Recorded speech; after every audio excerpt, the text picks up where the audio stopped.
This is the Pack Football Show on Fox Sports 1350. Let's head over to ThunderZone Pizza and Tap with your hosts, Jim Brooks and Joe Cervi, along with Thunderwolves head coach, Philip Vigil.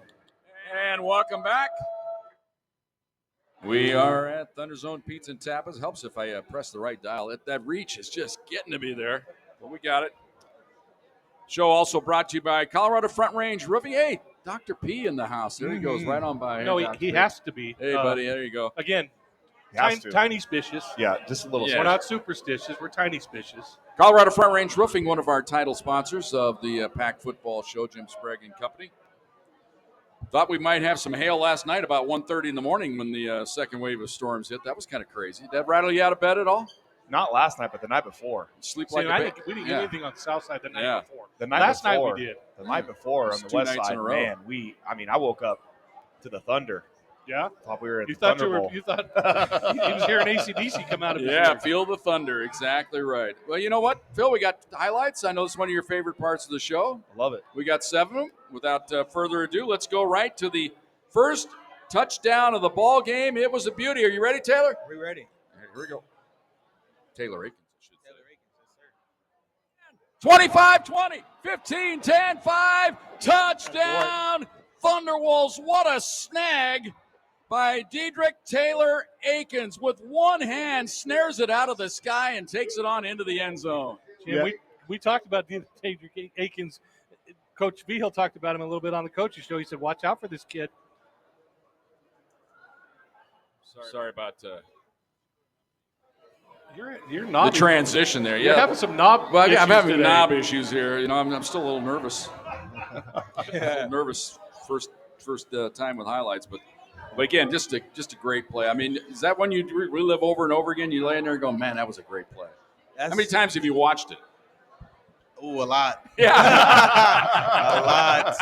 At least he's honest. I got to be one of my best plays. Ever. Yeah. Got to be one of them. It Yeah. was a fantastic one, that's for sure. Then the defense takes over, and they make a big play right here. It's coming off the right side. They look left. They fire up the left sideline, and the ball's intercepted at midfield, back the other way for the Thunderwolves. 40, 35. Go ahead, Joe. 30. Peyton Shaw. Shaw with a nice cut, 25, trying to turn the corner, and has run out of bounds. The 20 takes a shot late. That'll be a flag for a personal foul. Boy, sent all the way into the concrete support around the track. We'll see if he's all right over there. That was the ultimate definition of a late hit. And he's getting an earful from every Thunderwolf. I'm sure everybody wanted to just go there and get a piece of that guy, didn't they? We had to, Jalen Shaw is Peyton's brother. Yes. And we had to hold Jalen back. That was because P was hurt. Oh, yeah. He got hurt during that. Yeah, I feared the worst, that he might have hit his neck or hit, when you're gathered around like that. Yeah, he was. It was his hamstring actually, and he ended up being okay, but it was not good. You know what's fun is to spend the last 2 minutes of a game on the sidelines with P. Shaw. Just any time. With Yeah, P. Shaw. I was more entertained. Him coming and getting in my face. We got this. And I'm like, I know, bro. I know. And he's like in my face, man. And I loved every minute of it. It was awesome. You know, one thing else we learned in that highlight there, Phil? What's that? Everybody wants to be the play-by-play guy, right? Hey, I thought he's a Hall of Famer. You know what I mean? Well, I'm not the only one now, so. Hey, I get excited for turnovers. Like I always like have. herding cats Always up there. have. All right. I know the feeling. Well, you like that interception? I do. I'd like to hear another one. Oh, let's hear another one right here. Pass over the middle, deflected, intercepted. Ball deflected right into the hands of the Thunderwolves linebacker Cameron Smith, I believe. It was Cam Smith, kind of a defensive lineman hybrid edge guy, just waiting there on the deflection. You always never can be too sure when you get mobbed after the fact. You make the play there, and everybody's celebrating, and it's kind of unusual to see you in that spot. So I guess that, Phil, that's your basic zone type blitz, fall back into coverage, right? Yeah, they've actually been working on that for quite some time. Oh, yeah. Yeah, that one's I've been wanting to play that for the past probably 3 or 4 years. Even when I was at SFA, I was looking forward to getting something like that over the top and falling into my lap like that. It was a lot of fun, and it's a lot of fun being able to be hybrid like that and drop into coverage and rush the edge and do a little bit of everything because something I haven't done before college. So it's a lot of fun to learn it. Did you play tight end in high school? I did, yeah. So the hands are there. All They're, right. they're there. All right. That's the Well, first time I've seen him catch the ball. Everybody since he's can been catch, here. Coach. I don't know Everybody what can he's catch. talking about. Well, we could go to triple tight end. We could go to, I guess there's 3 tight ends, then 13. It is. That's correct. All right, see, that's nothing. People listening, they're going, "What? Hey, Riston's in the booth. We need to get all this football speak out of it." But we tried to do it during the game. I go, John, tell us what 12 personnel is. 13 would be 3 tight ends. That's There you exactly go. right. All right, so First number is the number of tailbacks. Second number is the number of tight ends. learn something new every day, Joe. I'm glad to learn that. All right, this would lead to a little bit later on. You know, all your wide receivers out in the ball game, but you got a lot of depth at wide receiver, and it proved itself right here. Plus territory here. Fake it into the middle. Pump fake. Now going for it all. He's got Cook down there in the end zone. Got it. Touchdown. Andrew Cook, the Cookie Monster. Well, I know Joe would set that up with some runs. Exactly. We were able to set it up. He was able to get his feet set. Cookie ran all the way across the field to go make that play. Great throw and catch. Coach Riston, I love it. It was. He was into that game so much, Phil. You cannot believe. I can. And he even said to me afterwards, "Oh, this is awesome. I feel like I'm back in my element again, but I can't do anything about it." I go, "No, you're doing something about it." He described it to the people. He came by practice on Tuesday and was talking. He's like, I was a color guy at the radio, and he's telling me about. He said he just lit up, you know. And I think they're just trying to find a way to ease me out and bring Coach Riston to take my place. Wow. Well, there's not enough room in the home. Not games. at the home yeah, games. So I He's got no say you're out at home, John. You can't. About on the road because can I do it again this week? Am I Well, right? Ben's got the luxury box up there. Yeah, Ben's He got can all fit 20 the room. people in his box. And let's throw the TV guys in the closet with no table space, no holes to drop. I mean, what are we doing? Right? But like Wardo would say, Wardo, what are we doing? If Wardo was up in the broadcast booth, that's what he'd be saying right there. All right, so that was. Got him out of order. Yeah, that was okay. That was a heck of a throw. It was because it was the ball was in the air a long time. It was. So I think we got another interception here. Let's go to another interception. It's a 2-pack. Backs out of there. Comes late pressure, and they make him run for his life. Spins the way to Zamolo. Still running for his life. Just flings it up the sideline. Jump ball, and it's intercepted at the 38-yard line. That's an interception. What a catch by Peyton Shaw. He snatches it out of the sky. Now the officials talk about it. Yes, it is an interception. It is an interception. Turn around, Peyton. Turn around. Line. Turn around. Yes. So what we're talking about there is going to talk to the beer garden. Yeah. It's always dangerous when you make a big lap into the end zone and go talk to the beer garden. Isn't it, Go Phil? celebrate with your teammates. Yes, 110%. Go celebrate with your teammates. But we were as soon as we went off, we took a break right there. We thought they may say that wasn't a pick because just where it was on the sidelines. Was he in? I'm like that. That's why I said that was an interception. I was being emphatic there because you're not going to take. It wasn't called right away. I know. That's what we were saying, and I was like, what was the other call in the game? Jim's favorite line, just so you know, is his favorite line anywhere and everywhere is know your geography. So if you're on the road and the call can go for you or against you, it's going to go against you. What was the other call in the game? The umpire, he was standing there, and I go, he's got to call. He's got to throw the. Was it a grounding call? Yeah, and then he's like, and finally he goes, damn it! He had to throw the. he had to throw it against the home his team. will. He was disgusted that he had to do that. But all right, so moving a little bit further on, the running game in the second half, punishing. It was. Not a huge amount of yards, but they were effective yards. Correct. Phil. Like every time you gain 3 or 4 yards, it takes that much out of the defense, doesn't it? We talk about winning first down. You look at our tale of two halves, on Thursday. First half, we were 0 for 7 on third down, and most of those third downs were third and long. It's hard to get against that defense, third long.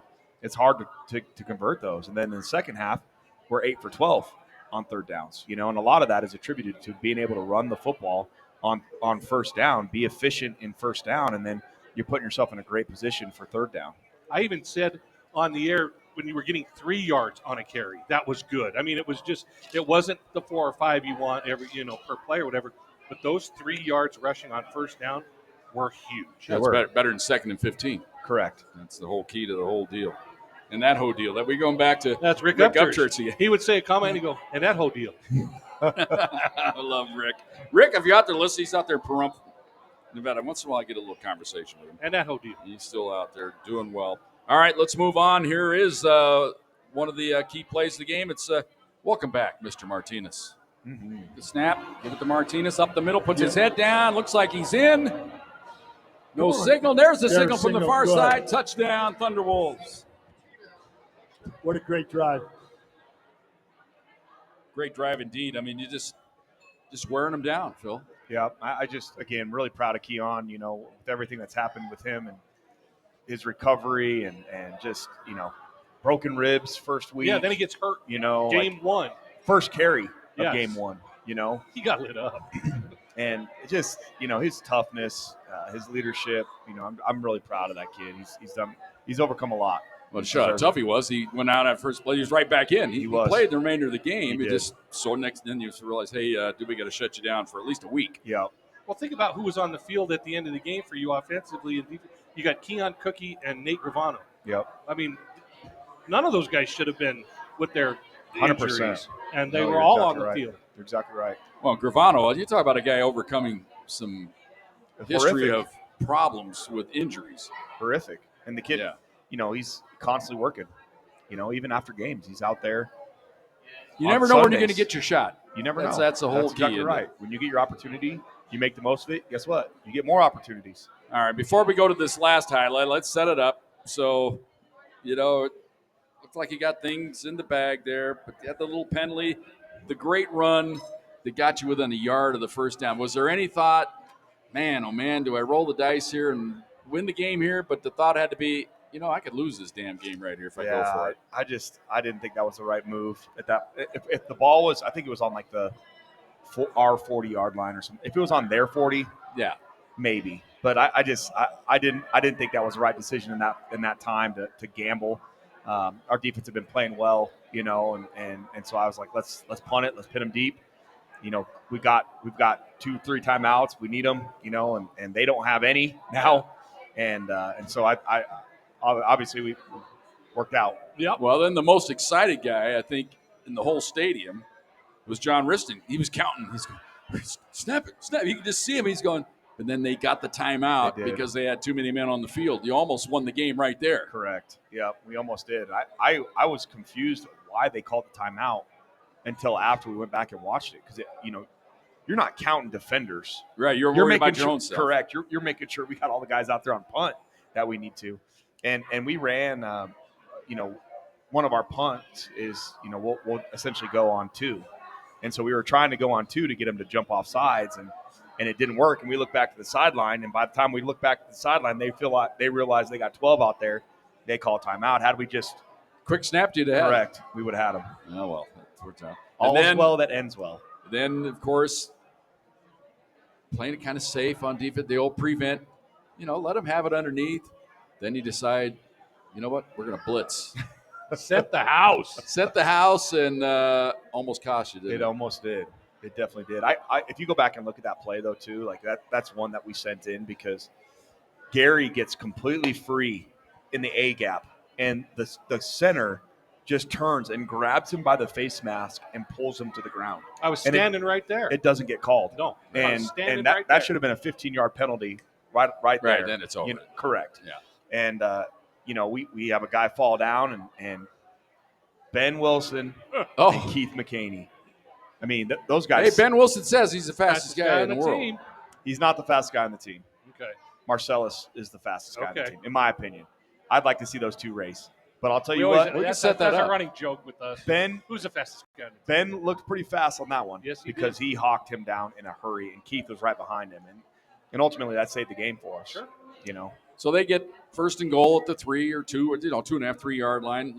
Quick little out. They don't hit it. So now it's second down. And you finally get a break go your way. A little bobbled snap. And, you guys came off the edge there and just plastered that guy. Yep, Sam Amp came off the edge. And before the quarterback could even get his eyes up from picking the ball off the ground, we were already all over him. I think the chop block come before that, or was the chop block on second and long? I got them mixed up now, don't I? I don't know. It might have been on second and long. It was a penalty and then the sack. So the penalty pushed them back. Then they fumbled the snap. That pushed them back to the 27 Correct. or 28. Correct. So those two plays back to back But the break, you having a little bobbled snap and to have the wherewithal to just have that edge rush like Correct. No, and I think too, like, the thing that goes unnoticed is Josiah Sampleton in the middle.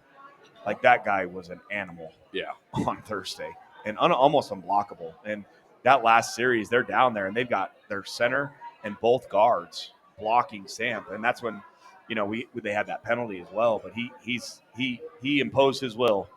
And We missed him, and we missed him against Fort Hayes. Yeah, and that's another one. Hurt. Correct. That we missed tremendously against Fort Hayes. And again, like, we're not going to make any excuses. We're going to play the next man up, and he did a great job though. All right, so they throw one into the end zone. Heart in your throat, probably. Oh, got it down, knock it down, knock it down, knock it down. So right now it's 4th down, sets up the ultimate play of the game. Here's the snap. Yeah. Steps up in the pocket, throwing it for the end zone, and it is broken up and incomplete. 1 second to go. It's Thunderwolves' ball. They have won the game. All they got to do is go into victory formation. Johnny Riston, way to go, buddy. John was so happy. I mean, it was unbelievable how excited he was up there. He was looking for anybody and everybody to hug, and I was the only one there. So it was just me. Oh, that's so awesome. We hugged it out. It was an awesome deal. But man, oh man, I just got to tell you, that was just that has to go down one of the top 5 victories in Thunderbolts history of us calling the ball. Yeah, it was No an doubt about incredible road win, hostile environment, opening night there, MIAA team. Coming off a loss. I mean, there was all the things that, as a sports writer, you look for in a script. Adversity. Yeah, injuries. And injuries. You don't have all your guns. You're like, okay, what do we do? My favorite, though, is I was on the sideline for about the last 3 or 4 minutes. And, Right. Central Missouri's kind of, it's 4th down. And their offense is still on the field. And he walks down and he goes, they got to punt it, don't they? I said, yes, they do. And they did, but they were thinking seriously about going for it right there. Yeah, I think they had a false start. Yes. Didn't they? That pushed them back to 4th and 7 or something like that. And they were like, they got to punt this. I'm like, they don't get this. I mean, it's the same question that you asked me earlier. Like, is there any thought to go for this thing? And I was like, especially where they were on the fields. It was over. Like at the 30 or 35. Correct. Yeah, I mean. All right, hope everybody enjoyed those highlights. We're going to come back after this timeout. Reminder, show brought to you by Rustler Implement, your local premier Kubota Case International Harvester, New Holland dealer. Please like their Facebook business page for a chance to win $200 gift cards and receive all the updates and promotions. They're offering same name, same family since 1960 out on the Mesa, as well as Rocky Ford. We got questions coming your way next. Here's a little hint. People like to talk about tight ends. They remember Thunderwolf football history in the heyday. Oh, wow. This still is the heyday. It's the way I look at it. I'll just tell you right now before we go to break, when you had the tight ends they had, you'd run a lot of 12 personnel. You had to do what you had to do. But if you got a question, 719-671-7574, 719-671-7574, or X Joe, or tweet Joe if you're old school, and we'll get those questions when we come back after this timeout. ThunderZone Pizza and Tap House, come on and join us. Pack Football Show on Fox Sports Pueblo. This is the Pack Football Show on Fox Sports 1350. Let's head over to ThunderZone Pizza and Tap with your hosts Jim Brooks and Joe Cervi, along with Thunderwolves head coach Philip Veal. And welcome back. ThunderZone Pizza and Tap House. I'm still struggling with the old buttons here. I'm turning the wrong dials. You're challenge tonight. Well, you know what? I'm a little excited, Joe. I've been saving this news. Only a few select people know it. I made a hole-in-one last night. What? Yeah. Oh, your first one? Oh, first hole-in-one. Anybody seriously? Yeah. Somebody saw it? Yeah. Okay. Wayne Gordon. Okay. We're on number 4 on Elmwood, little wedge shot. Right. Nice. Well, congratulations. Spun right in there. Why don't we tell them the bigger news you got this week? What is that? Well, my broadcast partner, Jim Brooks, was elected into the Greater Pueblo Sports Association Hall of Fame. Congratulations, man. Well, thank you. Thank you. The best part about the it Hall is of Fame crew right the best here. plan is he gets in a year after I do. I guess that might have been the impetus. Don't let anybody in those things. Yeah, like us. you know, the standards. It's a great class. It's a good class.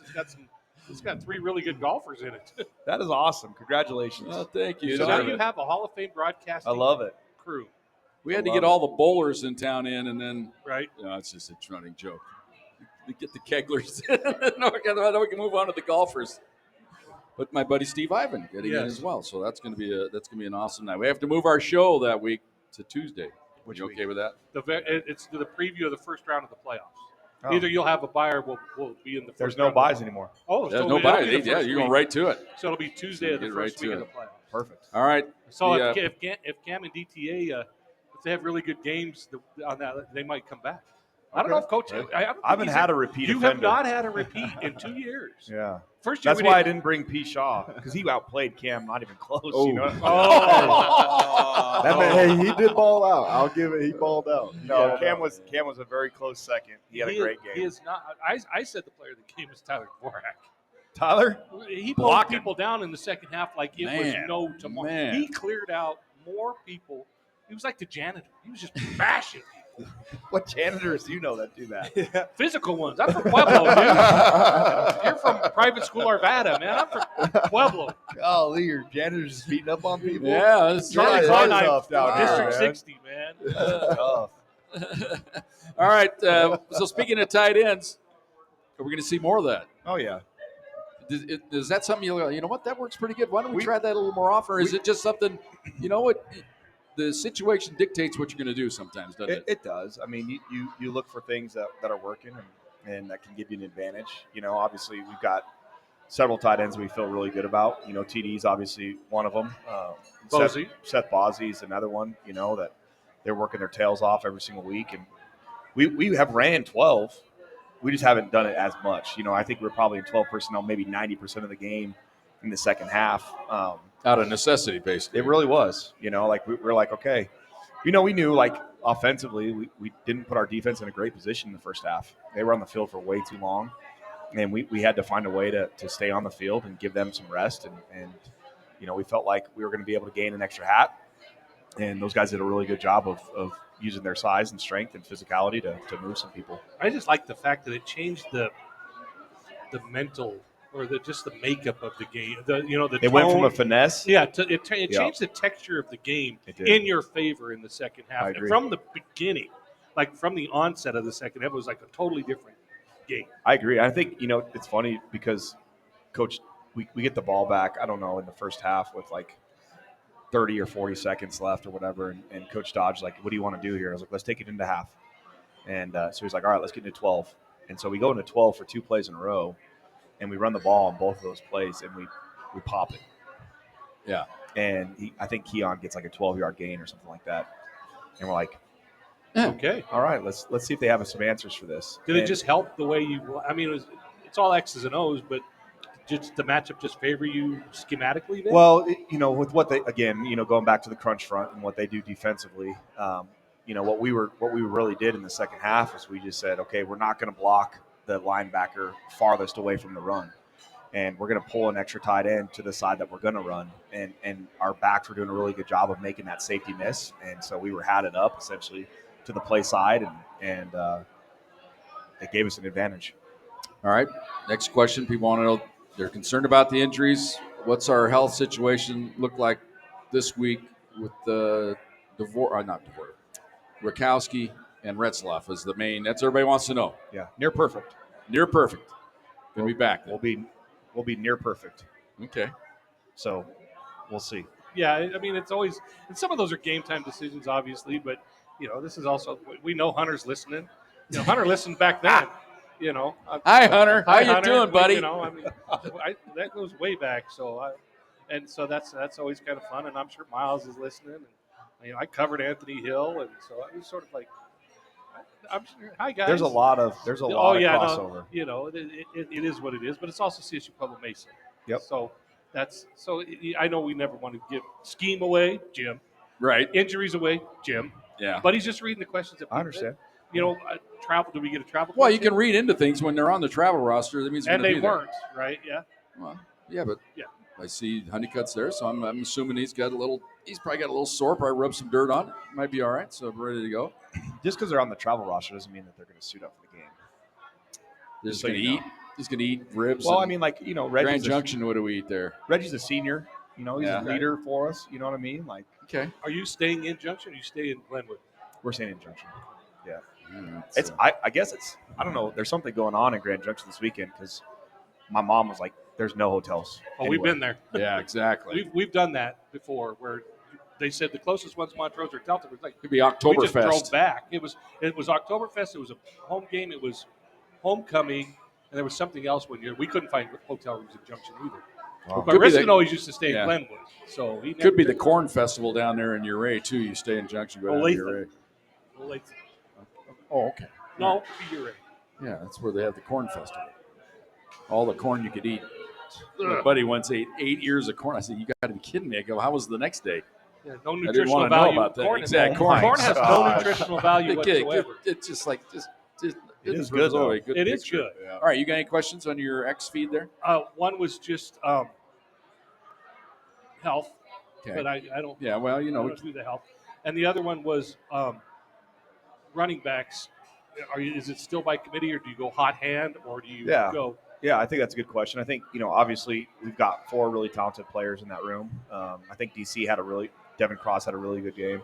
I probably should stop using nicknames because nobody knows who they are. But it's fun for us because then we Yeah, during the broadcast we're like Yeah, we sprinkle it in there. DTA, and everybody's like, oh, they know these guys. DTA, Say CA. see, Yeah. just TA. There's no D though. Yeah, we just say everybody just call me TA. Well, what do you guys do? Just TA. Just TA. That works. But I feel like people will put it together if they hear DTA. Okay. I always got to give that first initial in case there were 2 TAs. No, it's only one. Yeah, it's only one. Yeah, so going back to your question, I think, obviously we're going to play all those guys. And then if there's somebody that's just having a great game, then you stick with the hot hand. You know what that's just the way you do it. What I thought Keon brought to the game last Thursday was experience. Physicality. You know what I'm saying? Yes. He was prepared for that kind of fight. He was. And sometimes new guys or young guys, they know it's coming, but they don't know it's coming. Yep. Whereas he knows it's coming. Correct. Okay. All right, Uncle Charlie checking in. Hey, Uncle Charlie. Uncle Charlie, it takes a while to get to the question. It's almost feel like Larry King. What's the question? But anyway, okay. No, you got to get your Yeah. eras down, man. These guys like Larry. Who? Yeah, Larry King, he's an old guy, but that's right. Well, you got it. You I laughed. got it. All right, I thought it so was you're funny. part of my audience. It's your world. But he We're wants just to living in it. congratulate you. Nail biter, great drive, and everything. Finally get to the great. What can we expect from Mesa? And do you have any ties to one Hunter Hughes, the former defensive coordinator? Have you guys crossed paths? What do you know about him? Are you ready for his chicanery? Yeah, I mean, He's a trickster, He schemed up against you. yes, he did. Yeah. Played against him. See, that's where. Yeah. That's how far back this goes. Yeah, so played against him in 2008. And then obviously he was the head coach at West Texas when I was at Western New Mexico, and had some battles there as well. So I have a lot of respect for him. I have a lot of respect for Miles and what they do. Their offensive coordinator was my right guard when I played at Mesa. Isn't that crazy? It is crazy, and there's a lot of crossover there. I have a lot of respect for what they do and how they do it. I know it's going to be a good game. Is it weird? This is your second trip over there. No, it's not. It's my first. First trip over there, second game.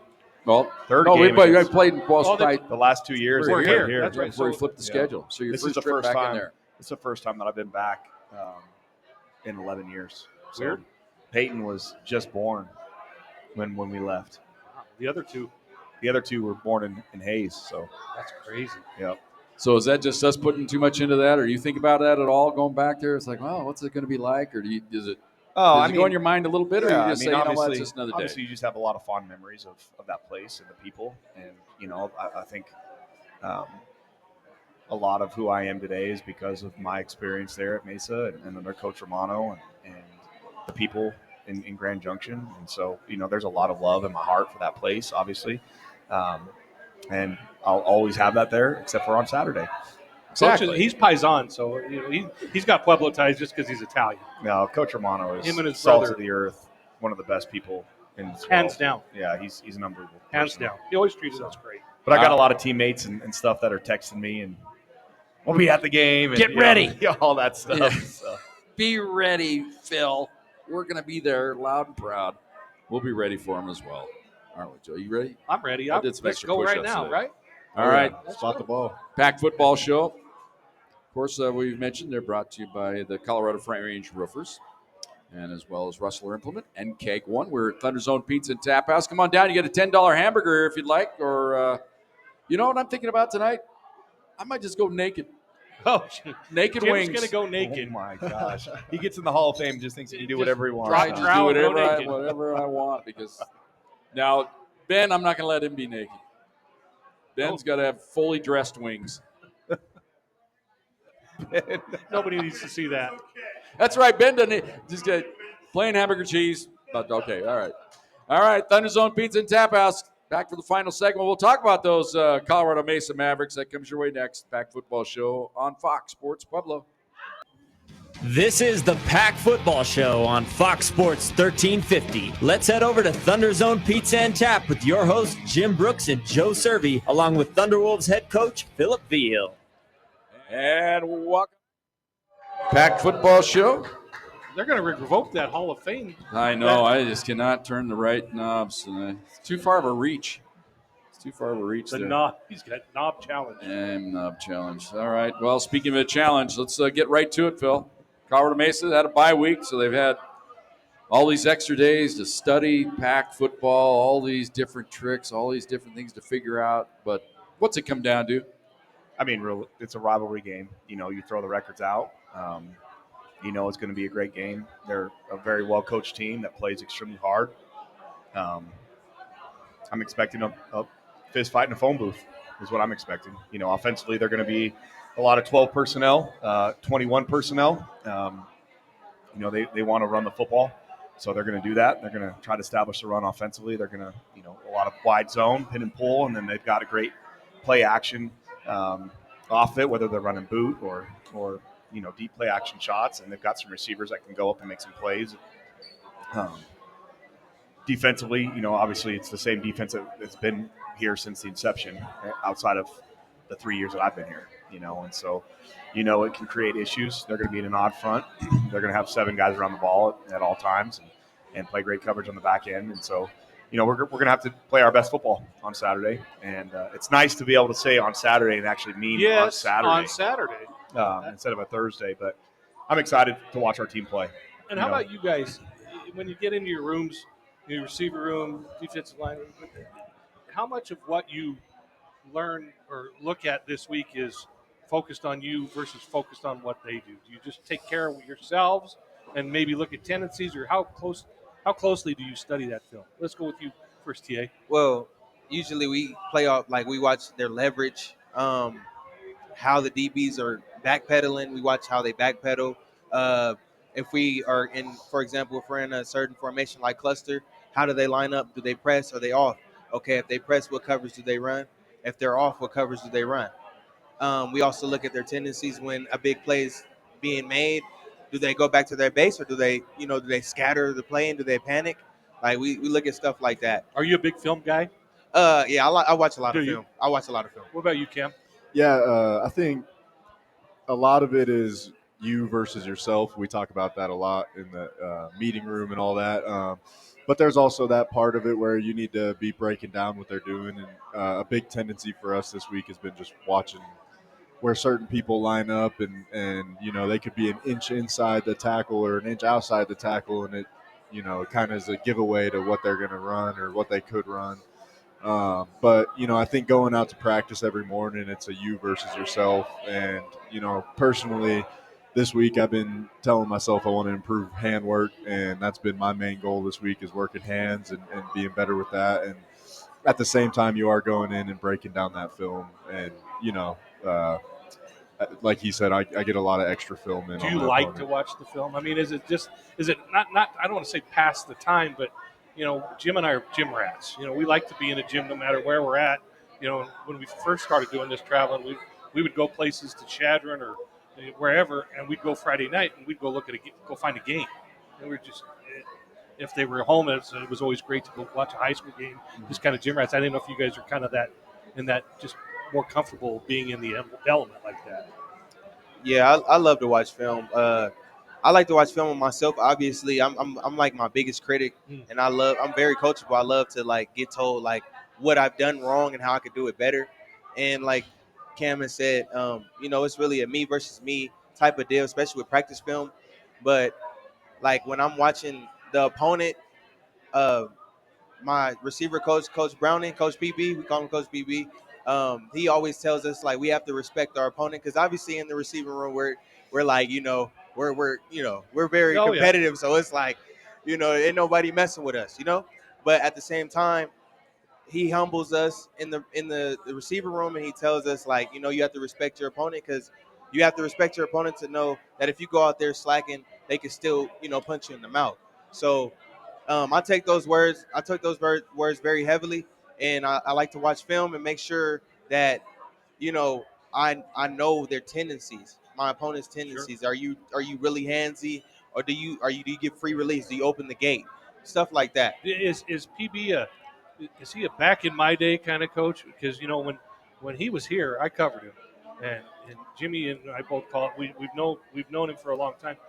Is he you guys back in my day we were kidding, or is he totally humble? Oh, look, he's pausing.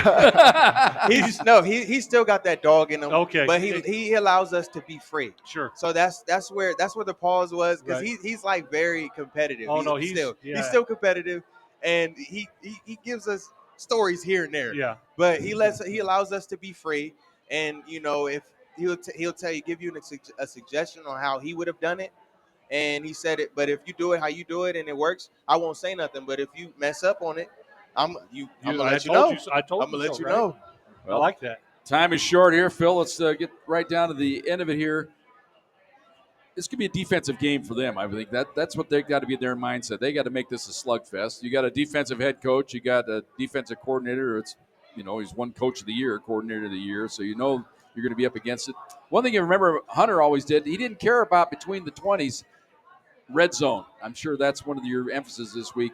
We've got to put points on the board when we get in the red zone because that's where it really gets tough against his defenses. Yeah, I mean, obviously when the field shortens, you have to make quicker decisions, and I expect them to try to shorten the game. I think that they're going to, you watch the Central Washington game. Central Washington had 21 offensive snaps in the first half. That's not too much. That's not a lot. No. I mean, when you're averaging, I think we're averaging over 80 snaps a game offensively. That's not a lot at all. Right. And so we have to be efficient offensively. We have to find a way to continue to stay on the field and move the football because we know that our possessions will probably be limited on Saturday. And so, that's a big key for us on defense is to get off the field, and find ways to produce some 3 and outs and get the offense back to football so we can go and try to put some points on the board.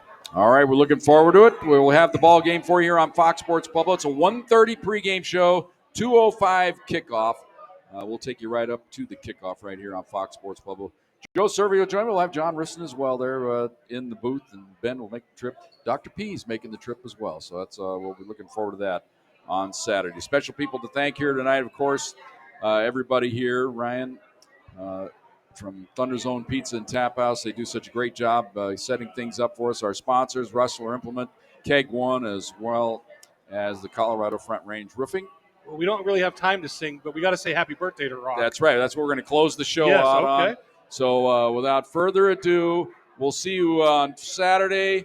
We'll see you again here next Wednesday for the Pack Football Show. But right now, it's time to sing happy birthday to Rock. Everybody ready? 1, 2, 3. Happy birthday to you. Happy birthday to you. Happy birthday, dear Rock. Happy birthday to you. Happy birthday, Rock. Rock's up there in Yellowstone. We'll talk to you on Saturday. Good night, everybody.